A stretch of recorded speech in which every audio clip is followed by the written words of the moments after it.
You wouldn't believe it. Most people in distress, they're not clear on where they stand. They may think they have 10,000 and they actually end up having 28,000 of debt. They may think they have 50,000 and they have over 100,000. I'm telling you the truth.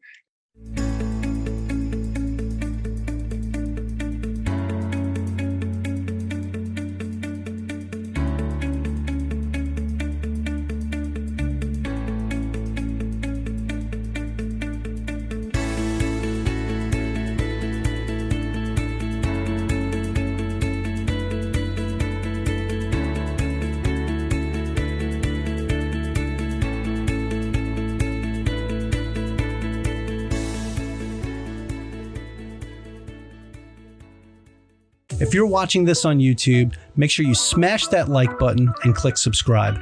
For those of you listening on a podcast platform, be sure to subscribe on whatever platform that is and leave us a rating if you can. The more likes, ratings, and subscriptions that we get, the more we can spread the message and grow our community. So we also have a free Facebook group. It's called the Average Joe Finances Network. Check us out, join the group, join the community, ask questions, and become a part of the team. All of our other social media accounts are listed in our flow page, and we have them in the video or podcast description below. Hey, how's it going, everybody? Welcome back to the Average Joe Finances podcast. I'm your host, Mike Cavaggioni, and today's guest is John Nicholas. I am super excited to talk to you today. Thanks for coming on the show. Hey, you're welcome, Mike. Love being here and love what you're doing. Awesome. Hey, I appreciate that. I really do. And I appreciate the chat that we had before we pushed record. This is a pretty exciting interview, especially because of what we're going to be discussing today. This podcast is all about helping people get out of debt so they can get to that point where they can invest and start living their life. And a lot of times, a lot of my guests are like real estate investors or people that are already at that point where they're doing that. So every time I have the opportunity to talk to somebody that's going to bring us back to the basics of how to beat debt and starting to that place in life where you can get there, it's always exciting for me. So if you could share a little bit more about yourself and your story, how did this all get started for you? When I was barely 16 years old, I was a knucklehead and basically a dumb jock. And I managed to crash into a house during a Halloween night car chase with police when I was just barely 16 years old. Thankfully, nobody got hurt, but it was devastating because I was thrown in jail and kicked off my high school football team. And I let down everybody, family, friends, my new girlfriend who was waiting for me at the dance our school was throwing to keep us off the streets that night. Terrible crossroads in life. And I had to look in the mirror after apologizing to everybody and just trying to figure out what's up. And I had to dig deep and really look at where I had come from. Basically, my dreams and my DNA, okay? And I had to pull it together because I was not a good student.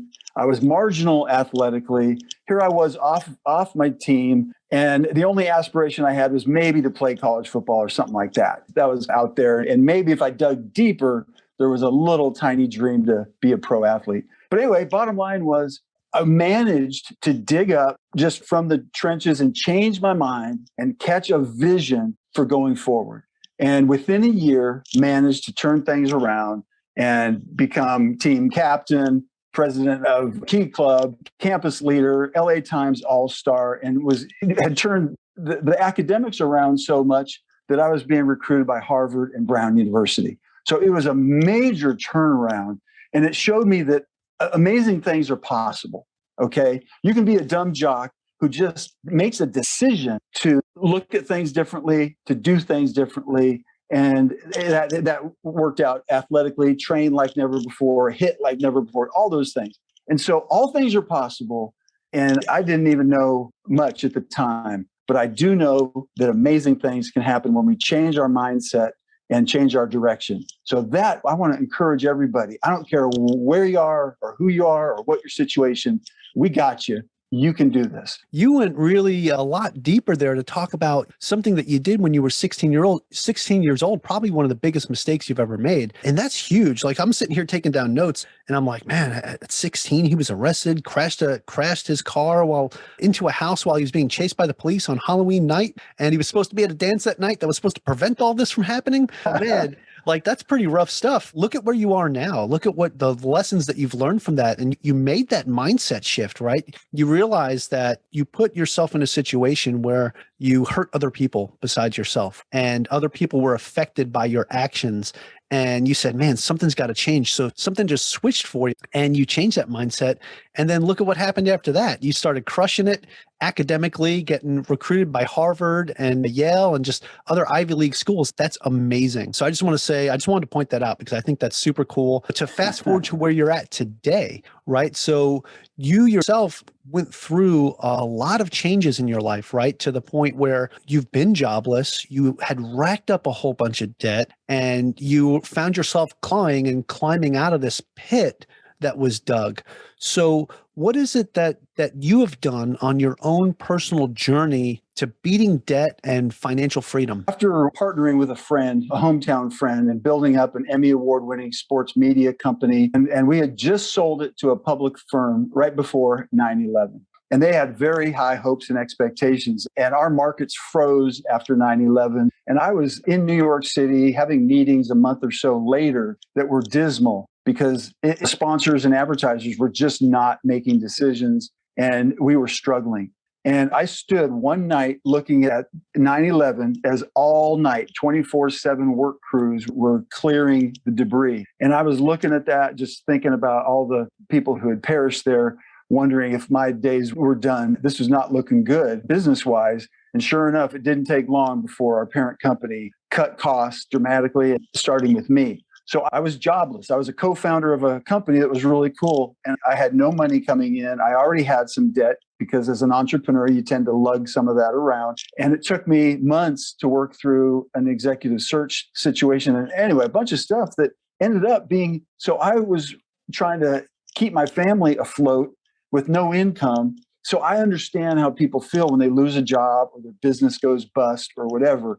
And so I tried several things. I tried some consolidation. I tried a management plan. I looked at all kinds of, I didn't know that much, but I did at least try a few things, but I couldn't do anything because I had no money coming in. You can't do a lot in that scenario. So I was even looking at bankruptcy, doing it myself, something it's a lot harder to do today, and things like that. At a certain point, I had to just bite the bullet. I had to go through a simple Chapter 7 bankruptcy and basically start over. It's one of 7 options that exist, or one of 7 approaches that I discuss with people about how to deal with your debt. But in any case, I then was able, by the grace of God, to be invited by a friend to Dallas, move from LA to Dallas to help him build up his real estate company. And we took it from a very small firm to #1 sales team in Texas, #2 in the whole US, and that's per Wall Street Journal rankings. So in other words, we killed it. He had some genius that I recognized, and I came in with some different additions, and we built it up and had some amazing new kinds of models with investors, with corporate relocation, with regular folks, with builders, all kinds of things that 4 years later, the Great Recession wiped it all out. And so there again, there was a reboot. So I've been through some tough stuff, but I've learned subsequently how to recover and prepare and be situated. And thankfully, things have gone well since then in both real estate and like remodeling businesses, things like that. Yeah. So speaking of remodeling, we were talking a little bit before. I know you're doing some remodeling of your house right now, which is why you're like in a different location. So yeah, it's in the attic. It's like a testament to what we're discussing right now with having to remodel your life and having to make these mindset shifts. Mm-hmm. One of the things that I wanted to ask you about is why exactly should we talk about debt? Because most Americans are dealing with more than ever before. We keep hitting the U.S. average household debt loads, keep hitting all-time record highs. Most Americans have it. It's real. There's different explanations. There's 7 different ways most people get into significant debt. We could maybe talk about that if we have time, but it's just real. It's the real thing. And for many people, not all, but most. And so we need to address it, especially if there's a simple yet powerful way to approach it. And I think, again, just by the grace of God, I think we put together something that simplifies it and makes it just stone cold win for anybody who wants to check it out. Yeah, so I'd like to dive a little bit deeper into that. So you said there was like seven major reasons why people get stuck and they get caught up into debt. And even for your situation where you pretty much had to hit the reset button twice, once where you had to file for bankruptcy, and then you came out to Texas and got involved with your friend and your partner, and you turned it into a huge real estate company that did really well. And then the Great Recession happened and you pretty much had to hit the reset button again. So having to go through this experience, not once, but twice, what was it that when you realized what these 7 different ways of accruing debt, or what it was that you wanted to talk about? Mike, I'm like most people, we just react to what's in front of us and we're just trying to juggle things and make our way. And so I don't want to romanticize my situation, but I'll tell you the truth. Where I really started thinking about these things, like all the different kinds of causes and the different effects, not just financially, but emotionally, mentally, relationship, and even spiritually. That's after after doing real estate for 15 years and stuff. I said, hey, I want to work with people in distress. And I had an opportunity to work in the debt relief field. And I soon hated it. And Mike, the reason was I was talking to all these people from every situation, every background, every place, and hearing where they were at, many of them in tears, most of them embarrassed, just feeling shame, feeling just so much failures. And it's, you know what? This industry is messed up. They're not giving people what they need. They're trying to slam them into programs depending on what they're selling. And it's just not working. Where do people get help? And so I left that field. But later, when the COVID pandemic hit a couple of years ago, I was on a retreat, putting my mind to some other things. And I got hit with this whole deal about there's a simple way to help people, give them what they need in terms of simple tools, mindset, and direction to deal with debt. And so that's what Debt Free SAP, the book. I've since done a free fast track video course. It's just, I want to help people avoid the mistakes, the scams, and the cookie cutter programs that they'll find out there if they're shopping. Yeah, no, that's fantastic. And speaking of those different programs and things like that, how would somebody avoid some of these things and avoid some of these common mistakes that you've seen and experienced over the years? Because you even said when working in that industry, you saw what people were coming in, the problems that they were having, and it was almost predatory, right? When you think about how people would take advantage of those folks that were really suffering and having such a hard time. So what are ways that people can avoid getting trapped like that? We've tried to break it down as simply as this. Three things. Number one, assess your situation, meaning your debt load, your balances, your minimum monthlies, your percentage rates of interest on everything you have. Put it down, put it in front of you. I have free forms I offer people so if they are already set up, they can just fill in the blanks. The bottom line is, most people, Mike, you wouldn't believe it. Most people in distress, they're not clear on where they stand. They may think they have 10,000 and they actually end up having 28,000 of debt. They may think they have 50,000 and they have over 100,000. I'm telling you the truth. Every chapter starts with a conversation with somebody that I've worked with, and oftentimes they just are overwhelmed. You know how it is when somebody just envelopes in the drawer and hope they go away, or you just have a hard time getting your arms around things, or you're dealing with grandma, or your kid's in trouble, or you're going through a separation or something. A lot of stuff happens in life. Gotta pull it together, take a look and see where you're at. And not just your finances, but like your life. Do you have major decision points, stress points, or considerations that go beyond that affect everything? It's time to look and assess your situation. Step number one. Assessment. Step number two is very similar, and that is you got to know your options rather than just call one of these companies. And I'm telling you, if somebody's talking to you on a phone and they've advertised or promoted in any way, shape, or form, meaning they've spent serious money to get you, they don't really care. They want you in their program. The person on the phone, they're paid to get you in. Yeah, you're a paid lead at that point, and their whole point is to try to convert you as a lead into a client. That's their one and only job. And now whether that program fits your best interests or not is totally up in the air. And they're not going to sit there and consult you. I got in trouble constantly because I was walking people through their situation, trying to look at what kind of solutions may be there, not just what I was selling. And you get in trouble doing that, by the way. That's okay. I'm a big boy, so I could deal with it, but it's real.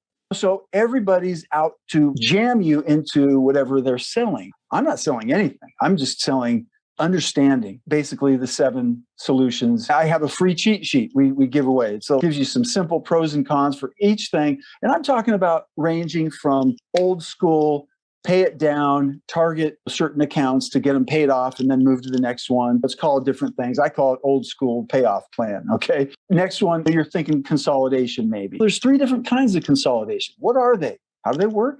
Simple, pros and cons, good. Let's talk about hardship programs. A lot of people don't even know they exist. They're behind on their payments. Chances are we can get them talking, or they can just talk with somebody with a hardship program that's going to reduce the interest, cut the payment down, probably close the account if it's not already closed because of missing some payments, but help people because even the creditors have realized they'd rather help you survive than see you die financially and take it. So there's hardship programs, there's getting family assistance, there's settlements, there's different forms of bankruptcy, and sometimes doing nothing is the strategic play. And we talk about even that, we call it the status quo.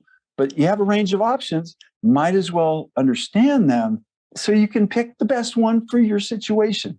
And I think that's the key thing that you're putting out here is that there are several options and it's not like a one size fits all. Every Band-Aid's the same size for every cut. So you have to find the right one to treat your wound the right way. So I always tie things into whatever analogies or whatever, but it's true though, right? Because it's not, there is no one size fits all. Sure, you could do like some type of debt consolidation loan or something like that, but that's an option. But there's other options out there, like what you're talking about with the relief from the credit companies.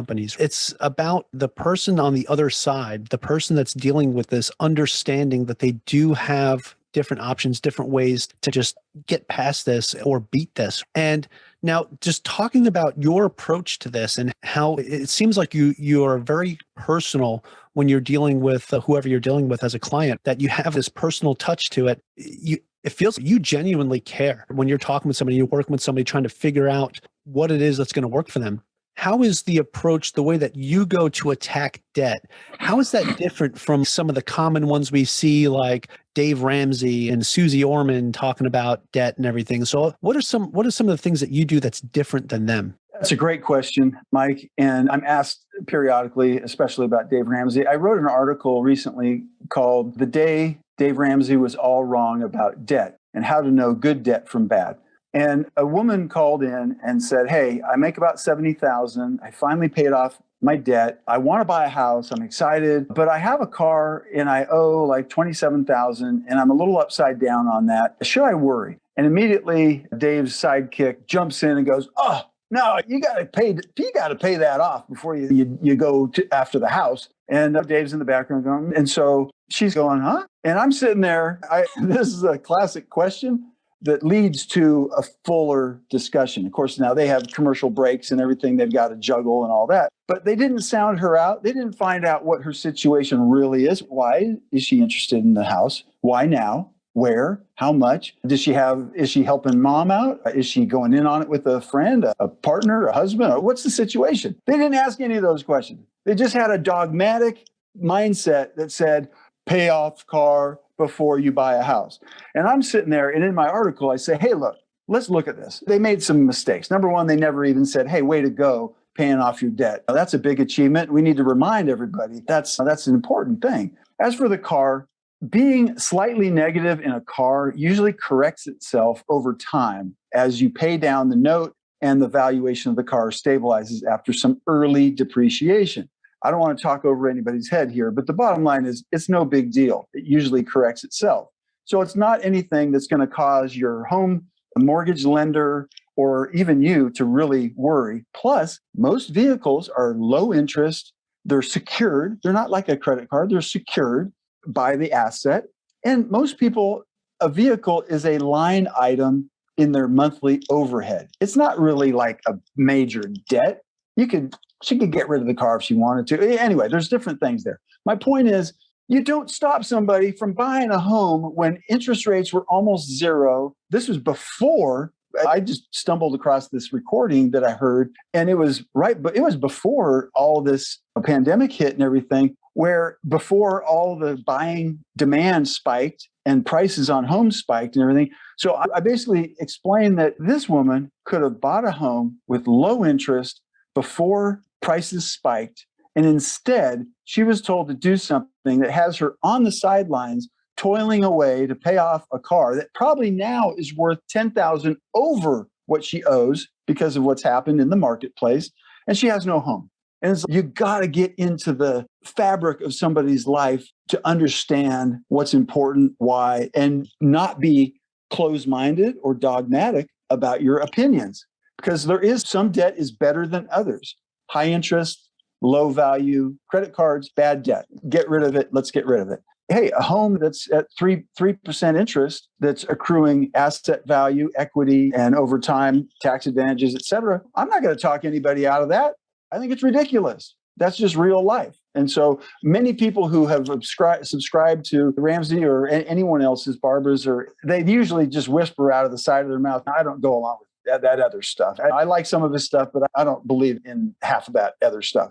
So I was like, come on, let's be real. Yeah, no, absolutely. That's a great point. As a matter of fact, in my own journey to beating debt, I started off as a big Dave Ramsey fan for his 7 baby steps. And for me, it was steps 1 through 3. After that, I was done. After that, I said, okay, it's time to look at something else. Because I was like, I don't see myself paying off my home like super early as something that would be advantageous when I have such a low interest rate. Right now, I'm sitting at 2.25% interest rate on my home. Nice. Which is insane. And my home has appreciated 41% over the last 3.5 years, mostly due to the pandemic. Normally it's about 5% a year out here in Hawaii. I would have missed out on all of that if I would have came out here to Hawaii and decided to rent instead because I'm following someone else's advice because my car wasn't paid off or whatever. And each person has a different situation. And I think that's huge when you're talking about how she called in and no questions were asked. It was just like, oh, nope. You got, all they saw was the number. Oh, $27,000 in a vehicle loan. That's got to go before you even think about doing a house. And then if they would have went further, he probably would have said, make sure you save up enough cash to buy the house cash, which is insane. But yeah, one of the things I wrote down as you were talking about that, because I like to take notes while we're going, I wrote down that it's important to celebrate your wins. Right? Like you said, nobody said anything to her about, hey, congratulations on paying off that consumer debt, getting those credit cards paid off, those loans paid off. That's huge. And I think it helps somebody with their mindset and it puts more positivity on it that the actions that they're taking is working and it helps them to continue down that path. So celebrating those wins, I think, is 100% important. So I do financial coaching as well. And some of the people I work with, I tell them like, hey, when you pay off this credit card, go out and have a nice dinner, go celebrate, go do something, because it helps you as you go through. Because what a lot of people don't talk about is the emotion that's tied to this, the emotion that's tied to the debt, the emotion that's tied to your money. As much as people want to say, oh, I'm not emotionally tied to my money, I'm not materialistic, you are. Like every time you spend money, subconsciously, whether it's consciously or subconsciously, you're feeling that right in the back of your head. It's super important that you celebrate these wins. And that, I think that was one of the biggest things that I took away from that. But you and I see eye to eye, believe me, because I finished this book talking about coaches like yourself, myself, but the value of coaches. I call it the 7 virtues of a coach. I won't go into them, but know them intrinsically. The point is, if you celebrate every step of the way, you're just getting the juice, right? You're getting a whole momentum that feeds on itself because most people are stuck. They're just stuck. And they're in the fog of war, of just being overwhelmed. And that's why assessing your situation breaks you out of that. You get clarity, you get direction, you get inspiration. Then you look at your options, you get clarity, you can be decisive. And then the third step that we share is create a plan with whatever support you need to succeed. And that's where coaches and fellowship come in of fellow travelers. But hey, you got to know in a marathon, you hit the wall, and a smart runner or a good coach prepare and have your mindset to keep your eyes on the prize and celebrate every step of the way. Yeah, absolutely. Because hey, if you're doing this, you're on this journey, and the journey the entire time is one big party. You'll never want to stop. That's right. That's right. That's awesome. Debt free forever is what we call the support part of just carrying on. Yeah, no, I love it. I love it. Absolutely. Now, you had mentioned earlier that there was like 3 keys, right? There's these 3 debt recovery keys that you think everyone should know as widely as 1 + 2 = 3. Was that what you were talking about before with the assess the situation, know your options, or create a plan, or is this something different? That's how simple it is. Okay, Assess your situation, review your options, and create a plan with whatever support you need to succeed, or just create a plan.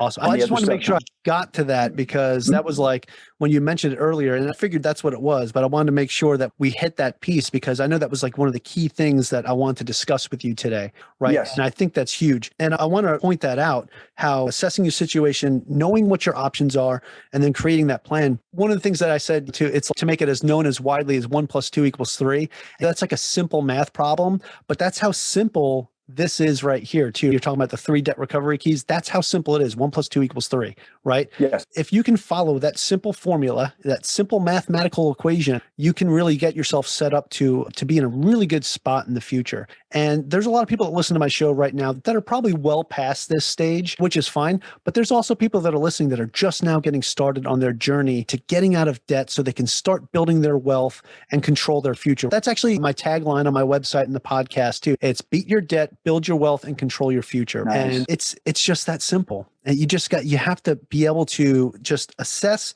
create the plan, and move on. Of course, know your options. I think one of the things is that a lot of people don't know what some of these options are. And I really appreciate the fact that we touched on that, because a lot of people that I've worked with in the past, they feel like the only way to get out of their debt is to create like another smaller debt bubble by consolidating everything into this one massive loan that encompasses everything, which for some people, that might be the thing that works. It helps them with the discipline because they're only making one payment now, multiple small things. But at the same time, for someone else, that might not work, because now they realize they have this huge looming payment that they have to pay every month, and it's just not going to work for them. They like the little bite-sized ones better.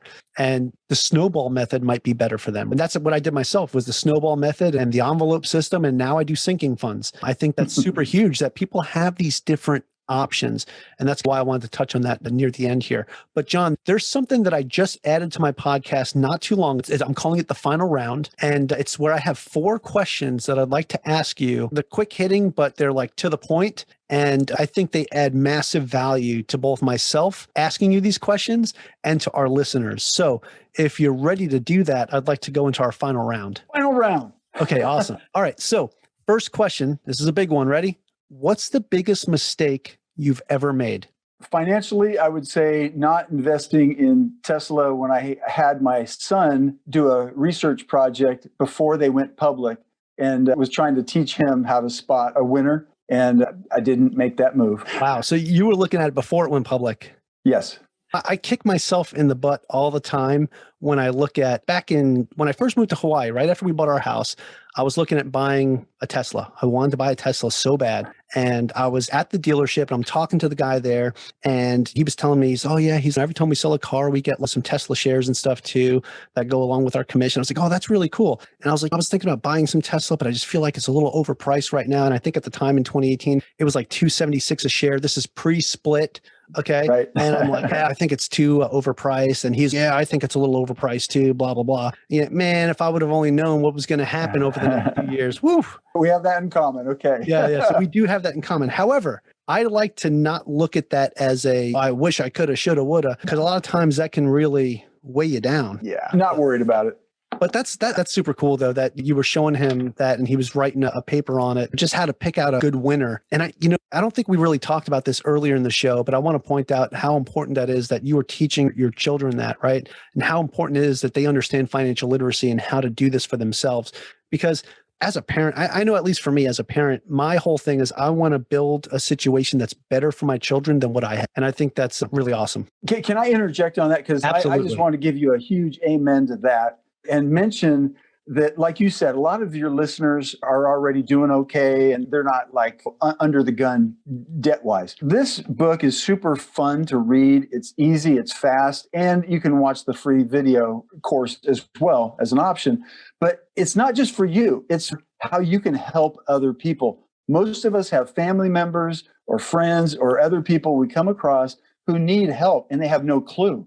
And you can just download, deposit, or you can send them to the free video if you want. But more importantly, you can share because you now have this grid this outline, you can share it and you can empower and encourage anyone. Pass it on. That's huge. Always pass it on and pay it forward. You got to pay it forward, right? Okay, awesome. I love that. So let's move on to question 2. Yes. And I'm going to love this question for you because just the experiences you've had and just what we've already discussed, I'm excited for this one. So what is something that you've learned that you wish you knew when you first started your journey? Boy, so many things. You know what? When I came out of football, I played several years of pro ball, got paid pretty well. Not great back then. It was before big money, but I had the means to make some moves and I didn't. Instead, I rolled the dice. I brought in investors. I went the entrepreneurial route. And I wish I had understood more about not only real estate, which later, of course, got into, but the value of taking funds early and seeing them grow early. I had a mindset that was just much more, hey, I'm going to build big things and I'm not going to worry about what I'm doing like month to month in terms of investing in this or that. So I would say, financially speaking, that's probably the thing. I wish I had understood those dynamics a little bit more at the beginning. That's awesome. Okay, this actually, it works perfectly because that's going to tie into the next question. So do you have any tips or tricks that you would recommend to someone that is just getting started today?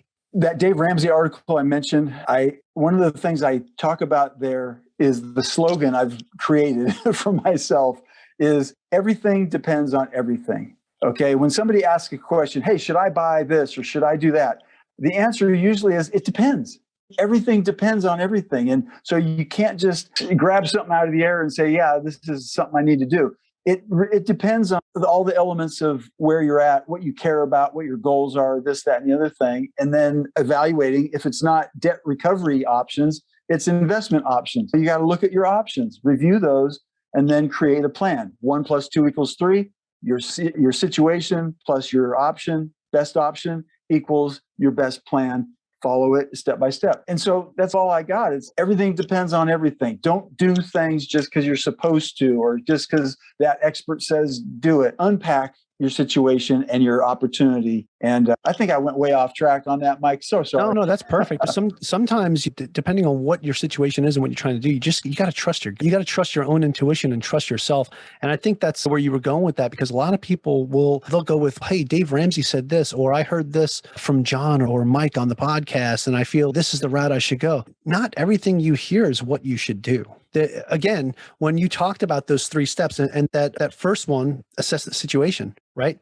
Then the next thing where you talk about know your options. That's the most important part, is assessing the situation and then knowing what your options are. And then of course you got to execute, right? But if you're not doing that, you're not assessing the situation, you're not knowing what options you have ahead of you, and you're just going to listen to something because you heard somebody say it on the radio or TV or on a podcast or a YouTube video or whatever, then you're probably not going to put yourself in a very good situation, because you're not following your own goal, your own ideas of what's going to work for you personally. I absolutely love that answer. Okay, let's move on to the final question here, the 4th question. And that is, do you have a favorite business, investing, or real estate related book or podcast, or both? I've always enjoyed The Rich Dad, Poor Dad. I think that's one of my favorites. I think the 4 quadrants of, what's the book it's not good to great. It's 7 Habits of a Highly Effective Person. I think because or maybe it is good to great, where you have the 4 grids of something that's an urgent matter or an important matter,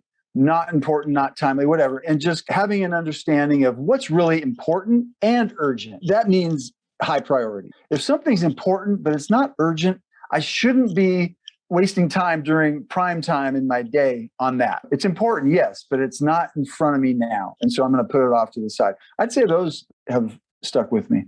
Yeah, fantastic. And the first one you mentioned too, Rich Dad, Poor Dad, is one of those books that's just foundational, right? For somebody that's just starting their journey, it's great to read because it helps build that foundation so you know what to do after you beat your debt, but it helps you understand how your debt really is a liability, at least the bad debt, like those credit cards and things like that. And then you learn how to turn other debt into an asset building machine. And that's one of the things that I loved about that book. So that's fantastic. Now, I do have one more question for you. I know that was like the final 4, but this is separate from that.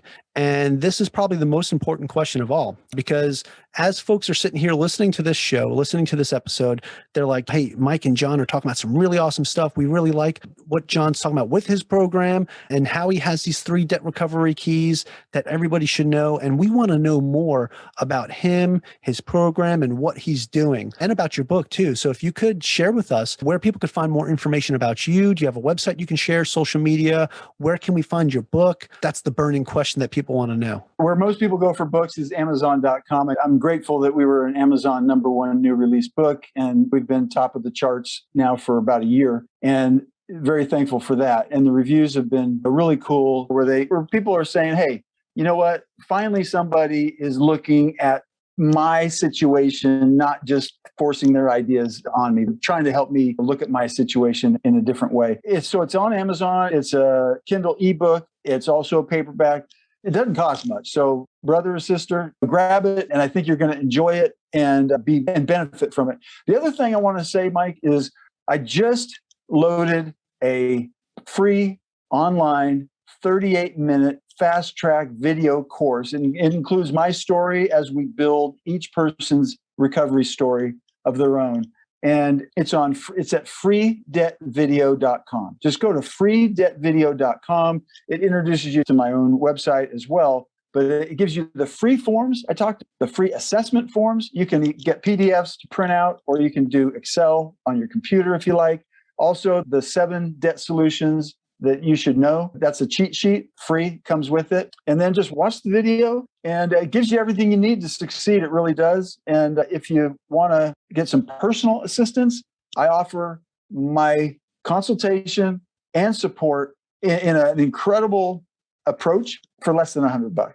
That's, people say I'm crazy, but you know what? That's where it is right now. I want to help as many people as possible. That's awesome. And being able to do that at a point where you're keeping the price point very low, especially for people that are coming to you, are probably in a situation where they really can't afford much more than $100 and things like that. People think I'm crazy too, because I do my coaching at a very low price compared to other coaches. And I do it for that reason. I don't need to make a ton of money off of coaching. I do it because I genuinely want to help other people. And what I really love about the conversation that we had and talking about what you do, and even when you just give out these free resources and you're coaching at such a low price and consultations, I know that you genuinely care about the clients that you take on as well. And I just think that's phenomenal. So I am super humbled by your presence with me today, having this conversation, coming on my show. I really do appreciate that. And I want to point that out. So I want to make sure that for everybody that's listening, we're going to have all of this information in the show notes to make it easy for you to find John, to find his websites, to find his book. We'll make sure it's all there. So if you're driving, don't sit here and try to type in a website or whatever. Just go back into the episode later and copy it out of the show notes. And while you're doing that, go ahead and leave us a review. That'd be great. Hey, John, again, thank you so much for taking the time to have this conversation with me today, especially on a Saturday. This was awesome. It was a real treat. My sentiments exactly. Thank you so much, Mike. It's been a blast being with you, and God bless you and all your listeners. Thank you for making it to the end of this episode. Greatly appreciate you being here with me today on the Average Joe Finances podcast. If you haven't done so yet, make this the episode that you go leave us a 5-star rating or subscribe to our YouTube channel. The Average Joe Finances podcast is for informational and entertainment purposes only. Have an outstanding day.